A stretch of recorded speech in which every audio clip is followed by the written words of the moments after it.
გორის მუნიციპალიტეტის საგრებულოს ხდომაზე გორის განვითარების სააგენტოსა და შიდა ქართლის რეგიონის ცხოველთა მართვის სააგენტოს ხელმძღვანელებს მოусმინეს.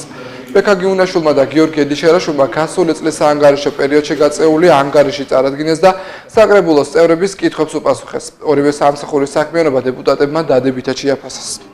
TikTok ვიდეოები უნდა გადაგვიღო. საკრებულოზე დღევანდელი ჩვენი ანგარიში მოიცავდა ძირითადად ფინანსურ ანგარიშს. ფინანსური ანგარიში 2024 წლიდან 2025 წლის მაისის ჩათვლამდე მონაცემს. ჩვენ არსებული ანგარიშმა გაიარა კომისიის მოსვენები, ძირითადად კომისიაზე დეტალური კითხვები იყო დასმული, როგორც ოპოზიციისგან, ისევე პოზიციისგან, ამომწურავი ყველანაირი პასუხი გავუეცით.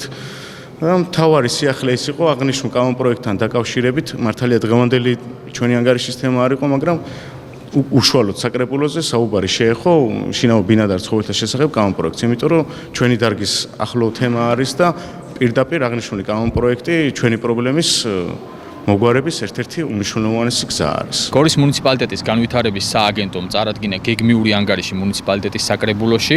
ანგარიში მოცემული იყო როგორც ფინანსური ნაწილი, ასევე პროგრამული მიმართულებები.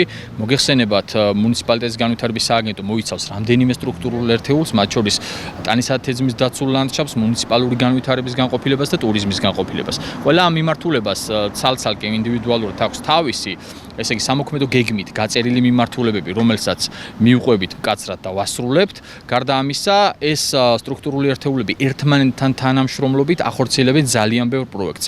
განსაკუთრებული აქცენტი გაკეთებული გვაქვს და ძალიან დიდ ენერგიას ვხარჯავთ ტანისათეთზმის დაცული ლანდშაფტის განვითარებაზე. მოგეხსენებათ, რომ ჩვენ ჩეხეთის განვითარების სააგენტოს მხარდაჭერით ვახორციელებთ ძალიან დიდ პროექტს, რომელიც მიზნად ისახავს სწორედ დაცული ტერიტორიების მოსახლეობის და ამ ტერიტორიების განვითარებას.